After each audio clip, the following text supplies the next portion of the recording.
اپنے آپ سے بھی بڑھ کر حضور سے محبت ہو، یہ کیسے ہو سکتا ہے کہ ہم اپنے آپ سے بھی بڑھ کر آپ سے محبت ہو جائے؟ یہ بات میری سمجھ میں نہیں آ رہی. میں اس لیے آپ کے پاس حاضر ہوا ہوں کہ آدمی اپنے ذات سے بھی بڑھ کر آپ سے محبت کرے، یہ کیسے ہو سکتا ہے؟ یہ سوال کرنے والے کون ہیں؟ حضرت عمر رضی اللہ تعالی.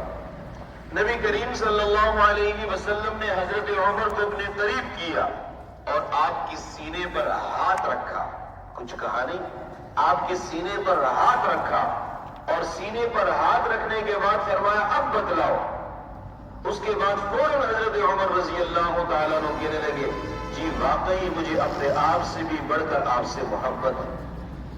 اسی وجہ سے حضرت عمر رضی اللہ تعالیٰ عنہ کے سامنے اگر کوئی اونچی آواز میں بھی حضور سے گفتگو کرتا تو فوراً تلوار نکال لیتے، فوراً تلوار نکال لیتے اور پوچھتے اللہ کے نبی اگر اجازت ہو تو اس کا گردن اس کے جسم سے جدا کر دوں. اکثر و بیشتر آپ فرماتے عمر اس چیز کی ضرورت نہیں. ایک یہودی آیا، اس نے آپ کے گریبان کو پکڑا، کہا کہ آپ نے مجھ سے قرض لیا اور قرض واپس نہیں کر رہے، اور آپ اور آپ کے خاندان والوں کا معمول یہ ہے کہ آپ ٹال مٹول سے کام لیتے ہیں. حضرت عمر کھڑے تھے تلوار لے کر اور غصے سے دیکھ رہے تھے، قریب تھا کہ حضرت عمر اس پر حملہ کر دے. اور جب غصے سے دیکھ رہے تھے حضور علیہ الصلوۃ والسلام نے فوراً فرمایا عمر یہ تمہارے لیے مناسب نہیں ہے. تمہارے لیے مناسب یہ ہے کہ تم ان سے کہہ دو کہ تم اچھی طریقے سے لینے والے بن جاؤ اور مجھ سے کہہ دو کہ تم اچھے طریقے سے دینے والے بن جاؤ. بہرحال وہ جو آپ کے گریبان کو پکڑنے والا تھا، آپ پر سختی کرنے والا تھا، وہ ایک یہودی تھا اور اس نے آپ کو قرض دیا ہوا تھا، اس سے انکار نہیں ہے، لیکن وہ آپ کے صبر کا امتحان لینے آیا تھا. وہ آپ کے صبر کا امتحان لینے آیا تھا اور آپ نے صبر کی انتہا کر دی کہ آپ کو اور آپ کے خاندان کو برا بھلا بولا. اس کے باوجود حضور نے فرمایا عمر ان کے ساتھ سختی نہیں کرو، ان کا حق ہے. حضور کے اس رویے کو دیکھ کر وہ یہودی اسلام لانے پر مجبور ہو گیا. اسی وجہ سے حضرت عمر رضی اللہ تعالیٰ عنہ حضور سے اس قدر شدید محبت فرماتے تھے. ایک جنون کی کیفیت تھی کہ حضور کے انتقال کے موقع پر آپ نے اعلان فرمایا جس نے کہہ دیا حضور دنیا سے چلے گئے تو میں اس کے گردن کو اڑا دوں گا. اس بات کو ماننے کے لیے تیار نہیں تھے، ایسی محبت ہو چکی تھی. حضرت مولانا اشرف علی تھانوی رحمۃ اللہ علیہ کے پاس ایک آدمی آئے اور آ کر کہنے لگے اللہ کی حضرت تھانوی سے فرمایا، اس حدیث میں فرمایا کہ آدمی اس وقت تک مومن نہیں ہو سکتا جب تک کہ اس کو اپنے والدین اور اولاد سے بڑھ کر حضور سے محبت نہ ہو جائے.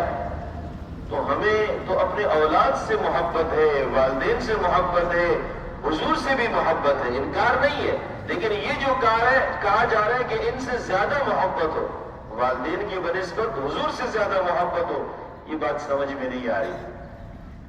ایک عام آدمی نے حضرت مولانا اشرف علی تھانوی رحمۃ اللہ علیہ سے سوال کیا مجمع عام کے اندر. حضرت تھانوی رحمۃ اللہ علیہ نے جواب نہیں دیا، یعنی اس کے سوال کو سن کر ایسے ہو گئے جیسے کہ سنا ہی نہیں، اور ادھر ادھر باتوں کی طرف متوجہ ہو گئے. اور تھوڑی دیر کے بعد حضرت مولانا اشرف علی تھانوی رحمۃ اللہ علیہ نے حضور کی صفات، اوصاف اور سیرت کو بیان کرنا شروع کر دیا. حضرت تھانوی رحمۃ اللہ علیہ نے 10 منٹ حضور کے اوصاف کو بیان کیا، حضور کی صفات کو بیان کیا، حضور کی خوبیوں کو بیان کیا. ابھی 10 منٹ نہیں گزرے، اچانک وہ جو سوال کرنے والا تھا اس کی طرف متوجہ ہوئے، یار تمہارے والد کا کیا حال ہے، وہ کیسے ہیں؟ وہ جو سوال کرنے والا تھا اس نے کہا حضرت آپ حضور کا تذکرہ کر رہے تھے، حضور کی شان کو بیان کر رہے تھے، حضور کی عظمت کو بیان کر رہے تھے، بیچ میں کہاں میرے والد صاحب کو لے کر آ گئے، بیچ میں کہاں میرے والد صاحب کو لے کر آ گئے؟ تو حضرت تھانوی رحمۃ اللہ نے فرمایا میرا جواب سمجھ میں آ گیا، میرا جواب سمجھ میں آ گیا. یعنی حضور کے تذکرے سے آدمی کے دل میں ایسا ایمان کی حرارت میں اضافہ ہوتا ہے. جب حضور کا تذکرہ ہو، درمیان میں اس کی اولاد کا تذکرہ آ جائے، والدین کا تذکرہ آ جائے، اس کو برداشت نہیں ہے. کہاں میرے والدین کا تذکرہ بیچ میں شروع کر دیا. حضرت تھانوی رحمۃ اللہ علیہ نے اس وقت تک سوال کرنے والے سے ایسا انداز اپنایا کہ جیسے ہی کہ اب اس کو جواب دینا نہیں چاہ رہے، اس کی طرف متوجہ ہونا نہیں چاہ رہے. لیکن 10 منٹ سیرت کو بیان کرنے کے بعد اس کے والد کا تذکرہ کیا. اسی شخص نے اعتراض کیا، بیچ میں میرے والد کا تذکرہ کہاں سے لے کر آ گیا. تو حدیث میں جو فرمایا لا یؤمن احدکم، آدمی کامل مومن اس وقت تک نہیں ہو سکتا جب تک کہ کائنات کی تمام چیزوں سے بڑھ کر کائنات کی اس ہستی سے محبت کرنے والا نہ بن جائے جس کو آپ اور ہم امام الانبیاء حضرت محمد الرسول اللہ صلی اللہ علیہ وسلم کہتے ہیں. عزیزان محترم، جس طرح پھول تو بہت ہے لیکن گلاب کی بات ہی کچھ اور ہے. پھول تو بہت ہے، گلاب کی بات ہی کچھ اور ہے. کتابیں تو بہت ہے، قرآن کریم کی بات ہی کچھ اور ہے. صحابہ تو بہت ہے، صدیق اکبر کی بات ہی کچھ اور ہے. پیر تو بہت ہے، بزرگان دین تو بہت ہے، شاہ عبد القادر جیلانی کی بات ہی کچھ اور ہے. اسی طرح انبیاء اور رسول تو بہت ہے لیکن محمد الرسول اللہ صلی اللہ علیہ وسلم کی بات ہی کچھ اور ہے. انبیاء تو بہت ہے، رسول تو بہت ہے لیکن محمد الرسول اللہ صلی اللہ علیہ وسلم کی بات ہی کچھ اور ہے. انوکھا شان اللہ نے آپ کو عطا فرمایا، اوصاف سے نوازا. آپ کے تذکرے سے آدمی کی دل کی کیفیت تبدیل ہو جاتی ہے. جن لوگوں نے آپ کو دیکھا ہوگا ان کی کیا کیفیت ہوگی. آپ کہتے ہیں فلاں شخص مکہ چلے گیا، فلاں شخص مدینہ چلے گیا، مدینہ بیٹھ کر اس نے مجھے فون کیا. ایک آدمی مدینہ جا کر اپنی کیفیت کو عجیب محسوس کرتا ہے، دوسرا سننے والا عجیب کیفیت محسوس کرتا ہے. جن لوگوں نے حضور کی صحبت کو اپنایا ان کی کیا کیفیت ہوگی، ان کی کیا کیفیت ہوگی. یہی بات میں آپ کو سمجھانا چاہ رہا ہوں، ان کی کیا کیفیت ہوگی. تو عزیزان محترم، من احب شیئا اکثر ذکرہ، جس کو جس چیز سے زیادہ محبت ہو وہ اسی کا تذکرہ کرتا ہے. مسلمان کو اپنے نبی سے زیادہ محبت ہے، کسی نہ کسی بہانے سے اس کا تذکرہ کرتا ہے. آپ نے مجنو کا نام تو بڑا سنا ہوگا، بڑا دیوانہ تھا وہ. جس طرح آپ پیسوں کی دیوانہ ہے وہ لیلا کا دیوانہ تھا. تو وہ جو مجنو تھا اس کا والد بڑا پریشان تھا تو میرا بیٹا پاگل ہو گیا. مجنو کہتے بھی پاگل کو. مجنو کا اگر آپ ترجمہ کریں گے، مانا کریں گے تو مانا پاگل ہے، دیوانہ. میرا بیٹا پاگل ہو گیا. بہرحال اس کا ابا تنگ آ کر اس نے کہا چلو میں اس کو بیت اللہ لے جاتا ہوں، بیت اللہ کا طواف کروا دوں گا، یہ ٹھیک ہو جائے گا، توبہ طائب ہو جائے گا، یہ اس کے خیالات کو چھوڑ دے گا. میں نے آپ سے کہا من احب شیئا، جس کو جس سے محبت ہو جائے وہ اس کا تذکرہ کرتا ہے، اس کو چھوڑتا نہیں ہے. اب جب مجنو کو لے گیا اس کا ابا بیت اللہ، وہ طواف کر رہا ہے. طواف کرنے کے بعد آخر میں اس کے ابا نے کہا اب توبہ کر، اب توبہ کر. وہ توبہ کر رہا ہے.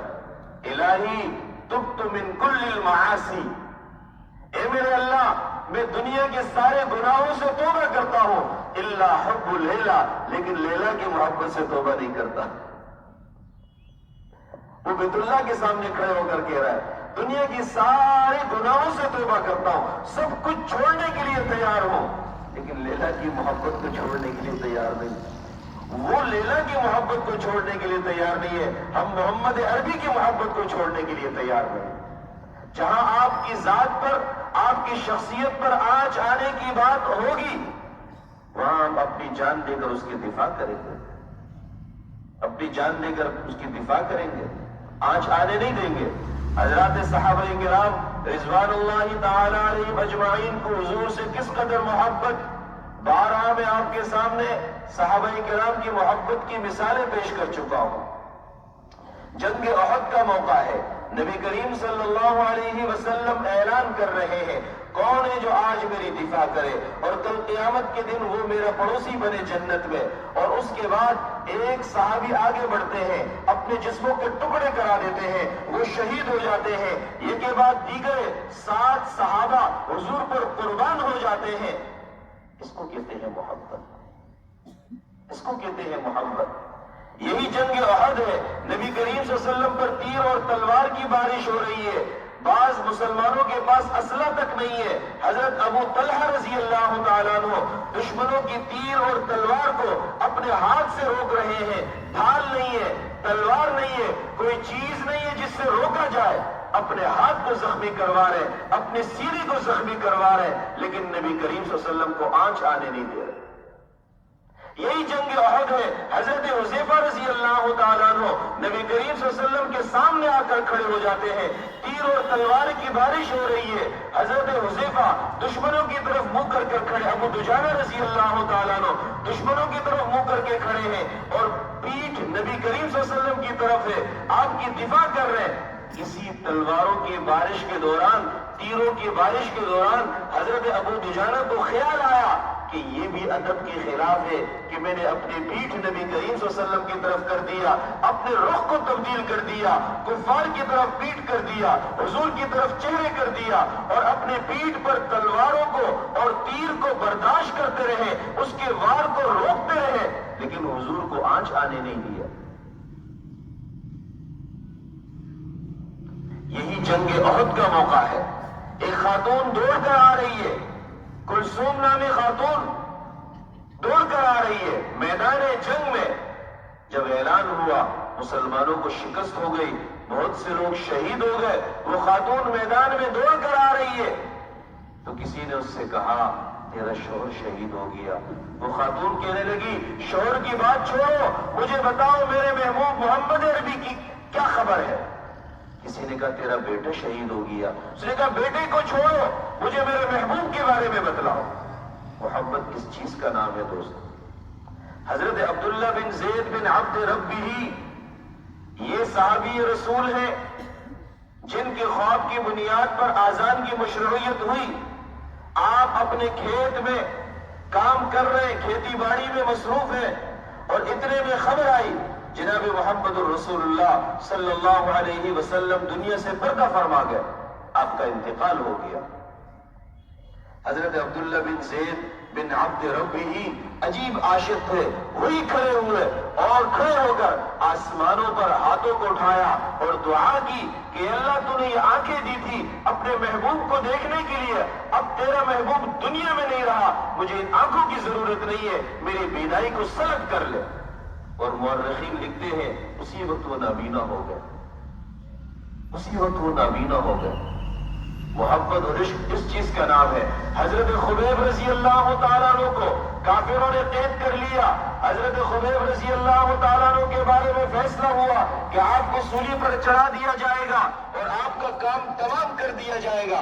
حضرت خبیب رضی اللہ تعالیٰ عنہ کو جب پھانسی کے پھندے کے قریب لایا گیا، تیار کروایا گیا، اب ان کا آخری وقت ہے، اس وقت پوچھا گیا خبیب بتلاؤ کیا تم اس بات کو برداشت کرتے ہو تمہیں چھوڑ دیا جائے اور تمہارے محبوب تمہارے نبی کو تمہاری جگہ سولی پر چڑھا دیا جائے؟ حضرت خبیب نے عجیب بات فرمایا میں اس بات کو بھی گوارا نہیں کرتا حضور کو کانٹا چبھ جائے اور میں سکون سے گھر میں بیٹھ جاؤں، مجھے یہ بات بھی گوارا نہیں ہے، مجھے سولی پر چڑھا دو، میرے محبوب کو کانٹا بھی نہیں چبھنا چاہیے، میرے محبوب کو کانٹا بھی نہیں چبھنا چاہیے. تو عزیزان محترم، صحابہ کرام کی عجیب محبت تھی.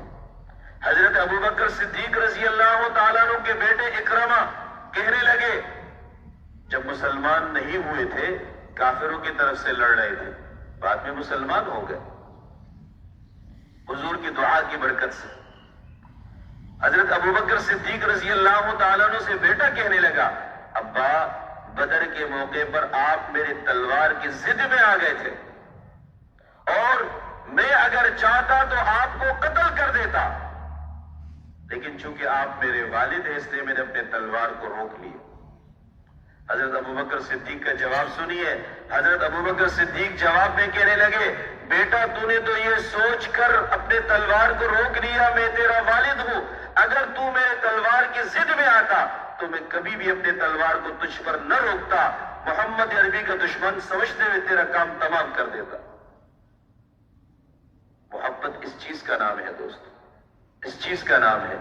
حدیث میں یہ جو فرمایا لا یؤمن احدکم حتی اکون احب الیہ من والدہ وولدہ والناس اجمعین، آدمی ایمان کے لحاظ سے کامل مکمل صاحب ایمان اس وقت تک نہیں ہو سکتا جب تک کہ اس کو اپنے اولاد سے، والدین سے، بیوی بچوں سے، کائنات کی تمام چیزوں سے بڑھ کر سرور کائنات صلی اللہ علیہ وسلم سے محبت نہ ہو جائے، محبت نہ ہو جائے۔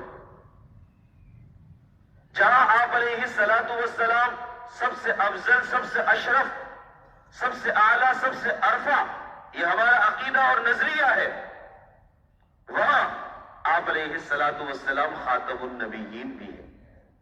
خاتم النبیین، آپ پر اللہ نے نبوت کے دروازے کو بند کر دیا، جیسے میں نے آپ کے سامنے یہ آیت تلاوت کی، ابا احد من رجالکم ولکن رسول اللہ وخاتم النبیین، آپ پر اللہ نے نبوت کے دروازے کو بند کر دیا، اور حدیث میں بھی فرمایا انا خاتم النبیین، میں آخری نبی ہوں، لا نبی بعدی، نہ میرے بعد کوئی نبی، میرے بعد کوئی نبی نہیں آئے گا۔ ہاں اگر کوئی نبوت کا دعویٰ کرے گا وہ دجال اور کذاب تو ہوگا، واجب القتل تو ہوگا، مرتد تو ہوگا، وہ نبی نہیں ہو سکتا۔ اب یہ جو ختم نبوت کا مسئلہ ہے یہ اسلام کی بنیادی اساسیات میں سے ہے، اس پر شکوک و شبہات کو پیدا کرنا پورے اسلام کو منہدم کرنے کے مترادف ہے۔ اور یہ جو ختم نبوت کا مسئلہ ہے، قرآن کریم کے 100 آیات، احادیث میں سے 200 آیات اسی پر ہے۔ ختم نبوت میں تعویل کرنا یا اس کا انکار کرنا، قرآن کریم پوری شریعت کا انکار کرنا ہے، قرآن کریم کی 100 آیات کا انکار کرنا ہے، احادیث میں سے 200 احادیث کا انکار کرنا ہے۔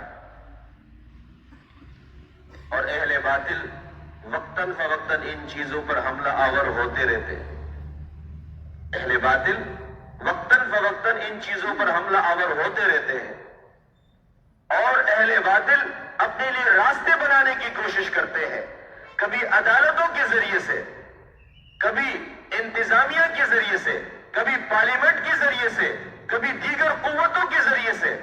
یاد رکھیے جہاں کہیں بھی نبی کریم صلی اللہ علیہ وسلم کی رسالت پر آنچ آنے کی بات آئے گی، آپ کے رسالت پر حملہ آور ہونے کی کوئی کوشش کرے گا، کوئی ڈاکہ ڈالنے کی کوشش کرے گا، کوئی بھی ادارہ ہو، چاہے وہ پارلیمنٹ ہو، چاہے وہ عدلیہ ہو، چاہے وہ طاقتور ادارے ہو، ہم سب کے سامنے سیسا پلائی ہوئی دیوار بنیں گے، اس کا راستہ روکنے کی کوشش کریں گے، چاہے وہ اپنے آپ کو جتنا بھی طاقتور کہہ لے، جتنا بھی طاقتور کہہ لے۔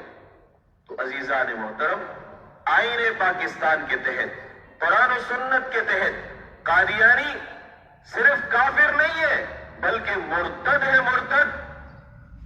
مرتد ہے، دائرہ اسلام سے خارج ہے۔ آپ کے آئین پاکستان کے تحت، 1974 کے آئین کے تحت کسی بھی قادیانی کو اپنے آپ کو مسلمان کہنے کی اجازت نہیں ہے، اپنے عبادت گاہ کو مسجد کہنے کی اجازت نہیں ہے، ان کو اپنی تبلیغ کی اشاعت کرنے کی اجازت نہیں ہے۔ اب آپ کہیں گے یار اتنی سختی آپ قادیانیوں کے بارے میں کیوں کرتے، اور بھی تو غیر مسلم ہے۔ تو عزیزان محترم، دونوں میں فرق ہے۔ کافر اپنے آپ کو کافر کہہ رہا ہے، یہودی اپنے آپ کو یہودی کہتا ہے، عیسائی اپنے آپ کو عیسائی کہتا ہے، ہندو اپنے آپ کو ہندو کہتا ہے۔ یہ واحد فتنہ ہے جو اپنے آپ کو مسلمان کہتا ہے۔ یہ یوں کہہ لیجئے کہ ایک آدمی زمزم فروخت کرتا ہے، ایک آدمی زمزم کا پانی فروخت کرتا ہے، اس کی تجارت کرتا ہے، یہ کوئی جرم نہیں ہے۔ لیکن ایک آدمی شراب کو بیچ رہا ہے، اس پر زمزم لکھ کر بیچ رہا ہے، اس سے بڑا فراڈی، اس سے بڑا کوئی دجال، اس سے بڑا کوئی مرتد نہیں ہو سکتا۔ ایک آدمی خنزیر بیچ رہا ہے، اس کو بکری کا نام دے کر بیچ رہا ہے، اس کو گائے کا گوشت دے کر کا نام دے کر بیچ رہا ہے، اس سے بڑا دجال کون ہو سکتا؟ مسئلہ قادیانی کا یہ ہے کہ وہ گویا کے خنزیر کو بکری بنا کر پیش کر رہے ہیں، گویا کہ وہ شراب کو آب زمزم بنا کر پیش کر رہے ہیں۔ اب آپ کہیں گے جی مولوی صاحب آپ نے یہ قادیانیت کا مسئلہ کہاں سے اٹھا کر آپ لے کر آ گئے؟ آج کے جمعے میں آپ نے اس موضوع پر بات کیوں کی؟ تو ذرا میں اس کے پس منظر کی طرف جانا چاہوں گا۔ ابھی حالیہ الیکشن ہو رہے تھے، الیکشن سے 2 دن پہلے ہمارے سپریم کورٹ پاکستان کے اندر یہ مسئلہ آیا، ایک قادیانی کے خلاف FIR درج ہوا تھا جو تفسیر اور اپنے لٹریچر چھاپ کر تقسیم کر رہا تھا، اور آئین پاکستان کے تحت، قرآن و سنت کے تحت اس کو اس کی بات کی اجازت نہیں تھی۔ جب یہ مسئلہ سپریم کورٹ پہنچا تو ابھی پچھلے ہفتے انہوں نے اس پر ہیئرنگ یہ دی، اپنا ریمارکس یہ دیا کہ جی دیگر غیر مسلموں کو بھی تو اجازت ہے اپنی تبلیغ کی، اشاعت کی، تو قادیانی کو بھی اجازت ہونی چاہیے، جبکہ آپ کے آئین کے اندر قادیانیوں کو اس کی اجازت نہیں ہے، قرآن و سنت کے مطابق اس کی اجازت نہیں ہے، جبکہ وہ کہہ رہے اجازت ہونی چاہیے۔ مسئلہ یہ ہے ہمارے ہاں پاکستان میں سب سے بڑی خرابی یہ ہے، کوئی بھی ادارہ اپنی ذمہ داری نہیں نبھاتا، دوسرے ادارے کے اندر وہ دخل اندازی کی کوشش کر رہا ہے۔ جیسے عدلیہ ہے، اس کا کام عدل و انصاف کو قائم کرنا، وہ عدل و انصاف کو قائم کرنے کے بجائے دیگر چیزوں کے پیچھے لگی ہوئی ہے۔ اب آپ پارلیمنٹ کو دیکھیں، ملک چلانا ان کی ذمہ داری ہے، انتظامی امور چلانا ان کی ذمہ داری ہے، وہ دوسرے کاموں کے پیچھے پڑے ہوئے۔ جو قوم کے محافظ ہیں، افواج پاکستان ہے، پولیس والے ہیں، وہ تو ہمارے چوکیدار ہیں، ہمارے محافظ ہیں، ہمارے سر کے تاج ہیں، ان کا کام ملک کے سرحدات کی حفاظت کرنا ہے، نہ کہ ملک کے اندر سیاست کرنا ہے۔ سارے ادارے ایک دوسرے کے اندر دخل اندازی کے اندر مصروف ہیں۔ ملک کے حالات اس وقت تک بہتر نہیں ہو سکتے جب تک کہ ہر ادارے اپنے دائرے کار کے اندر رہ کر کام نہ کر لے۔ عدالت کی جو ذمہ داری ہے وہ اپنی ذمہ داری نبھائے، اور پارلیمنٹ کی جو ذمہ داری ہے وہ اپنی ذمہ داری نبھائے، افواج پاکستان کی جو ذمہ داری ہے وہ اپنی ذمہ داری نبھائے۔ پاکستان کے مسائل پہلے سے کم ہیں جو اب قادیانیت کے مسئلے کو ہم اٹھا کر لے کر آ گئے۔ پہلے ہی پاکستان اتنے سارے مسائل کے شکار ہے، ایک اور مسئلے کی طرف ہم لے کر آ گئے۔ اللہ تبارک و تعالی ہمیں سمجھ دے اور ہمت دے، اور اس قسم کے راستے کو ہر فورم پہ روکنے کی ہم کوشش کریں گے، اس کے خلاف آواز اٹھائیں گے۔ یہ ہمارے غیرت ایمانی کا بھی تقاضا ہے، ایک پاکستان ہونے کا بھی تقاضا ہے، اور ایک مسلمان ہونے کا بھی تقاضا ہے۔ اللہ تبارک و تعالی ان باتوں پر ہم سب کو عمل کرنے کی توفیق مرحمت فرمائے، اور ہم بڑے ادب کے ساتھ چیف جسٹس صاحب سے، سپریم کورٹ پاکستان سے یہ مطالبہ کرتے ہیں، جو آپ نے غلط فیصلہ دیا اس فیصلے کو آپ اپنے فیصلے سے رجوع کریں، اسے کالعدم قرار دیں، اور نہ پاکستان کی 100 سالہ جو تاریخ ہے، 70 سالہ جو تاریخ ہے، علماء کی جو محنت ہے، وہ ضائع ہونے کا خطرہ ہے۔ وآخر دعوانا ان الحمد للہ رب العالمین۔